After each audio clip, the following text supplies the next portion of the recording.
what's going on? Spencer Van here, and welcome back to the boot camp. This is video number 2. We're going to talk about how to find lists of thousands of people owed money that we can help in only 60 seconds. Now, with that being said, if you haven't watched video number 1, really recommend that you do that because it's going to give you all the context that you need for this video to make sense. Otherwise, you'll be like, find lists of people owed money. I don't know what you're talking about, okay? The other thing I'll say is I'm really focusing in these videos to not do a hard pitch at all, but I do want to mention if, after going through some of these videos, you really feel like, wow, this is great stuff and I want to learn more about this and really start making money with this immediately, there should be a button or a link down below this video where you can book a one-on-one free consultation call with us. And on that call, we'll basically break down your current situation with your career, break down your goals, and then talk about if working with us makes sense. So hopefully that makes sense. With that being said, I just want to jump right into it. I don't want to waste any time. The last thing actually I'll mention before we jump into it is I'm teaching this whole course off of this doc that I made. And if you want access to this doc, if you scroll all the way down to the bottom of this page, or there should be a link down below somewhere, you can join basically our new free Facebook group. It's called, let me actually bring this up here. Let's see. It's called surplusfund.com, how to find, connect, collect to 6 figures. We already have 278 members.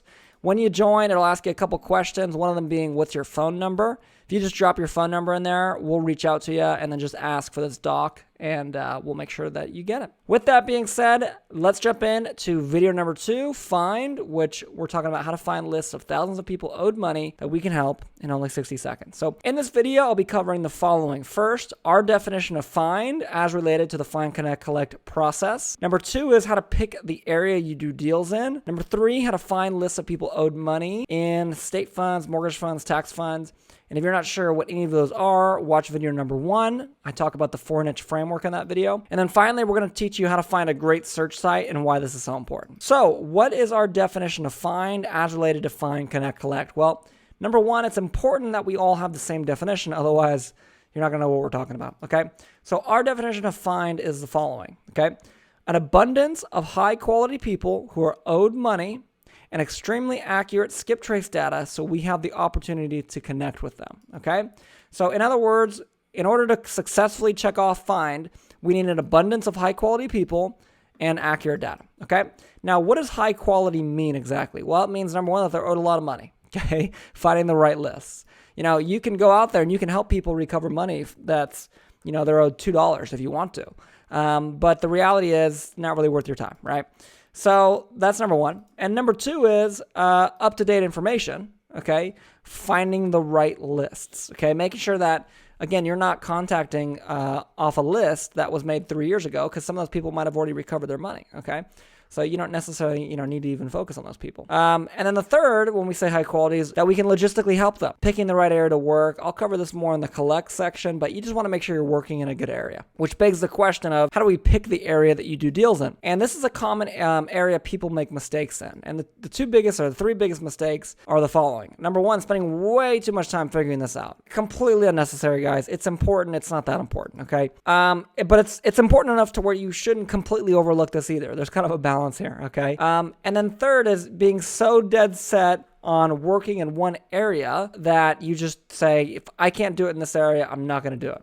And that's pretty kind of silly, to be honest with you. So the reality is that this is an opportunity where you don't have to live in the same place you're working at. And if you're dead set on that, you're really limiting your potential because all of our students that are doing $50K a month plus, they're not just closing deals in their own area. And again, think about like if you live in, I don't know, tiny town in Wisconsin or something, and there's like 30 people in your town. You're like, well, I'm only gonna do deals in this town. It's like, well, there's 30 people there. If you just went 30 minutes down the road, there's a major city. Okay. But no, I'm only gonna do it in this town. It just doesn't make any sense. Okay. So the key thing here to remember is balance. Again, this is important, but it's really not that important. Don't spend weeks and weeks and weeks picking this. And at the same time, don't be the guy that like just puts a map on his wall and throws a dart and says, I'm going to work there. Okay. So the question is, how do you pick the area you do deals in? There's basically 3 qualities that we want it to have. The first is the size of the finder's fee. So with state funds, most states have a cap to how much you can collect. Okay. And I'll cover that in a second. Okay. The second is abundant access to high quality lists. And the third is how simple the collection process is, okay? So first, let's cover finder's fee size. Now, this is more geared towards only state funds, as most states have a cap. I'm not going to give any specific advice here because really that's all your personal preference. But me personally, I wouldn't do anything less than 10%, as I just don't think that's worth my time. You know, with the exception of that being if I found just like a massive deal, maybe I'd do 5%. Like if it was $1 million deal, okay, I'd take 5%, which is 50 grand, right? I'd do that. But anything outside of that, I just probably wouldn't do it. That's my personal preference, okay? The key thing is really just to know what number you can cap out at before you get into it, okay? Like, don't be surprised if it's 10% and you're like, oh, how come I can't do 20%? It's like, well, that's the rules around here, right? Also, keep in mind, it may be worth it to do deals in a state that has a cap on the lower end of the spectrum if they have better data, okay? So this is a true example here. There's some states out there that offer a 30% cap, right, which is pretty big, okay? But their lists suck. There's no clear amounts and there's no list feature at all, okay? Meaning instead of giving you a list, you have to type in names manually to find anybody. That just doesn't really make any sense. So even though it's 30%, it's going to be pretty difficult to operate there, okay? So that's the first criteria. The second for picking an area to work is abundant access to high quality lists, okay? Now this is vitally important that you have this so you can get a good list, okay? And the things you're looking for it to be, abundant access is volume, right? A lot of people, that they have listed amounts owed to them. So it doesn't just say, oh, they're owed more than $100. So that could be $1 billion or it could be $101. We don't know, okay? We want listed amounts. That you have access to a list in the first place. It's not just a search only feature, and that it's consistently updated. Okay. And this one is like kind of the give or take right here. If this one's not there, it's okay. I always say this, I would stay away from any area that doesn't check at least 2 of these boxes or, checks 2 or less of these boxes rather. If they check 3 or more, then you're pretty much good to go. Obviously checking all 4 is perfect. But 3 or more, and I would say, you have the green light to work there. With the exception of they don't actually have a list, you pretty much have to have that one. So this is why it's so important to not be dead set on only working in your area, because what if your area doesn't meet this, right? Well, now you're just like, well, I can't do this. I'm going to be working my 9 to 5 and not happy forever because I'm unwilling to do deals in a different area, even though it doesn't change anything about this whatsoever, right? It's just kind of silly, okay? The last criteria for picking an area is how simple the collection process is. Now, this is more advanced. I just want to keep that in mind, okay? But obviously, the simpler the process, the better, typically. And I say typically because it can actually be a competitive advantage to work in complicated states. Because if they are complicated, less people will be willing to work there. Meaning, if you spend the time figuring it out, you'll have a whole market to yourself. Now, do not do this if you're making less than $50,000 per month, okay? Because it's not worth it. We teach this strategy to our absolute top students. For beginners to intermediate, it just makes way more sense to do something simple and get the hang of it than be like, oh, I'm going to get a competitive advantage going to this place. It's just not worth it at that point, okay? So again, I cannot preface this enough. Pick a simple area to do deals in unless you're doing over $50K a month with surplus funds already. Most areas are fairly simple, straightforward process for distributing money. This is the last criteria. So some areas pay you a finder's fee directly. Others pay that all to the client and you just simply invoice them. This is not a big deal at all. You just use PayPal. Either of these are completely fine. Just know ahead of time, but both of them are very simple, okay? So if your area pays you directly, that's great. If they pay it all to the client that you work with and you just send them an invoice, that's fine too. This is not a big deal at all. I mean, you have them under contract, they're going to pay you, okay? I know people are like, oh, what if they don't pay you? They're literally under a legal binding contract. They're not going to not pay you, okay? And you just help them get a bunch of money. Why would they not pay? It doesn't make any sense. In all my years of doing this, I've never come across this situation where they don't pay you, okay? So anyways, the next section I want to cover is how to actually find lists of people owed money. So once you pick the area you're working in, the next step is to actually get the lists, okay? And so in this video, I'm going to cover 3 niches: state funds, mortgage funds, tax funds, okay?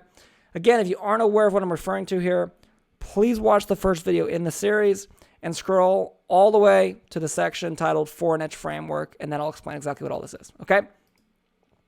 So state funds, and by the way, state funds is the niche where we can see if friends/family is owed money. So we can actually see that with this niche, okay? And so all we want to do is we want to Google state name followed by unclaimed property, okay? So as an example here, we're going to Google California unclaimed property. Now, once we do that, we're going to locate the unclaimed property website, and we're going to search the website for a downloadable list. So you'll see right here, unclaimed property website, okay? Download unclaimed property records. Okay, this is where you can download all of their records. Now, for the sake of this, I'm going to go ahead and search for unclaimed property.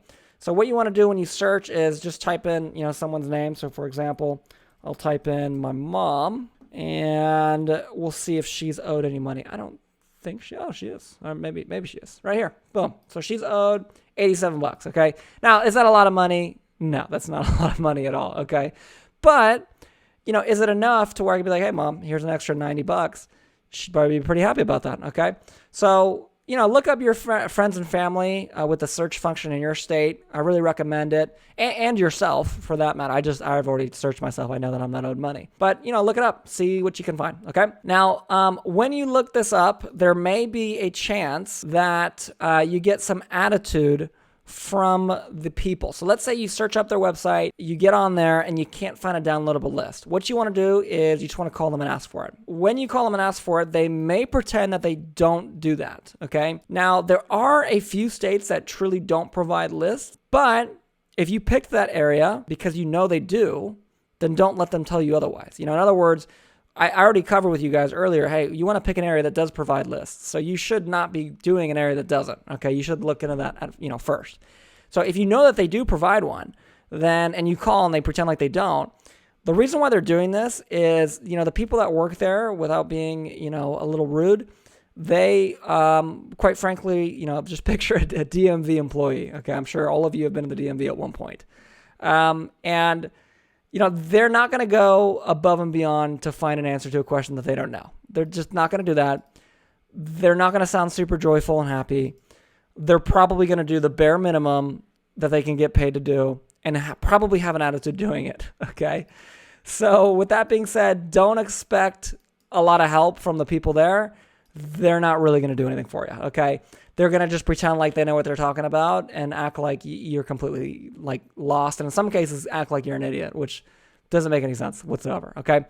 Now, anyways, once you get through that and you do finally get the list, they're basically going to send it to you in one of three ways.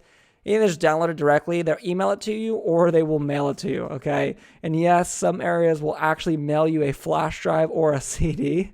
Okay. Which I just find that hilarious because it's 2021 and they're mailing us a CD. I don't know. That's pretty funny.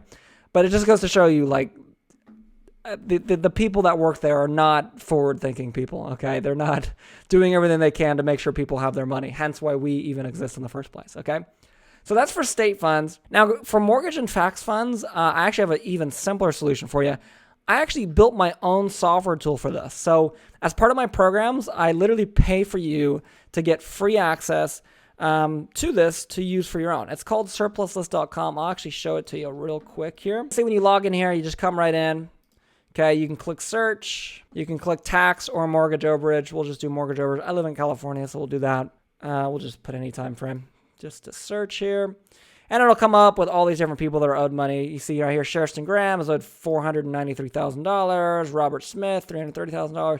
And so on and so forth. And you see there's 72 pages of just leads we have in California, okay, just for mortgage overages. So plenty of leads there. And so the two main benefits of Surplus List, just so you know, is number one, nationwide easy access to mortgage and tax lists, which is literally what I just showed you, okay? You see you can choose any state you want here. We even have British Columbia, Canada for some reason. I don't think we actually have leads there, but we have that in there. And so we have that. And then we also have super duper accurate skip tracing, which I'm going to cover that right now. So once we have a list of people that are owed money, the next step is to find a great search site where we can, turn that list of people into contact information so we can actually contact those people. So why this is so important, okay? Having accurate contact information of the people you want to connect with is single-handedly both of the following. Number one of the most important aspects of this process, and I'll explain that why in a second. And then number two, it's also very easy to fix. Yet so many people, for some reason, don't do it. It kind of confuses me, okay? So let's just break down the simple math as to why this is so important, okay? So I'm going to give you 2 examples. One is a super low quality search site, and the other one is a super high quality search site with the same group of people, all that, okay? So let's say with the low quality one, we search 100 people, and we get 10 accurate results, which honestly is generous. I've seen some search sites that get 5 accurate results out of 100. That's 5%, okay? That's double that, 10%, okay? Well, we still have to contact the other 90 people that you don't have accurate information for. And if we just do some simple math here and say, hey, let's say you spend 5 minutes attempting to contact each of these 90 people, okay, that you don't even have the right information for, but you don't know that until you contact them, right? Well, that's 7.5 hours you are throwing away, okay? 7.5 hours you're just throwing away per 100 people that you contact, okay? And worst of all, you spent all that time and you only have 10 true opportunities out of the 100. And that 7.5 hours is none of that's going to a real opportunity. It's all just throwing it down the drain, you know? So this is very, very wasteful. It doesn't make any sense. Now, if we just use a high quality site, we use the exact same 100 people. And let's say we get 60 accurate results, which is conservative. I've seen sites that are 80% accurate. Okay, I'm being fairly conservative with 60%. All depends on the site that you're using. Well, yeah, you still have to contact the 40 people you don't have the accurate information for. But using the same math, that's only 3.3 hours. That's less than half the time. And more importantly, you just 6x'd the amount of opportunities that you actually have while simultaneously doing less work, okay? Or depending on how you look at it, at least the same amount of work, right? In my opinion, it's less work because it's less time spent calling people that there's no way you can even work with them, right? So this is even more important if you're already closing deals. Like, think about it. If you are currently using a low quality site and are getting 1 deal per month, and all you have to do is switch to a higher quality site, using the numbers above, you would 6x your income, okay? By changing a website. It's like the easiest way to like triple or quadruple or 6x or 10x your income. It's if you're already making money with this. So I don't know why anybody wouldn't use a high quality site, okay? So the question is then, what site should you use? Now, obviously I'm a little biased. Obviously I own Surplus List, and we custom built that site for the purpose of surplus funds, okay? And I wanted to demo what this looks like. So for example here, if you click on Robert Smith, this lead right here, well, you can literally just click view results and you'll see it'll tell you the exact phone numbers and typically emails. We don't have emails for this guy, but exact phone numbers you can just call this guy and work with him on. Now, let's say, you want to do state funds, okay? And so you're not, the leads are not popping up in here because this is right now mortgage and tax funds. Well, you just come right here to skip trace, give it a second here to load, and you just type in a new search and you can search anybody you want. So let's say, for example, we search Elon Musk, okay? And let's see what results we get here for Elon Musk. Well, you can say we got Elon Musk right here, and considering that he has an email that's emusk@spacex.com, I would say this is probably the right person, okay? So don't call him, please. But long story short, it's a pretty accurate site, okay? Now, I want to make this clear, okay? I am a little biased, okay? And, but part of that is we only allow students that enroll in one of our programs to access Surplus List. So we don't just give it out to anybody. You can't just join it whenever you want to. You have to be a member of one of our programs to use that site, okay? And the cool thing is, like I said earlier, I pay for it when you initially enroll, okay? But just so you know, there are plenty of other options, of course, to do this. My advice here is to always prioritize accuracy over cost, according to whatever you can afford. So what are the next steps? In the next video, I'm going to be covering the following: how to connect with people owed money and get them begging you for help without selling anything. Now that we've got a list of people and we've got their contact information, now we just need to reach out to them and connect with them, right? And listen, if you thought that this video was helpful, and you're new to surplus funds but are serious about wanting to utilize this to make 6 figures, click that button down below, schedule a call with us, see if working with us makes sense. If you really want to get this going and start making money as soon as possible. Or, if you're already in surplus funds and just want to level up, get to the next level, again, same thing, click the link, click the button down below, schedule that free strategy session with us, and we'll see if working together makes sense, and see if the Surplus Fund Academy program is right for you. So with that being said, hopefully this has been helpful, and I will see you on the next video.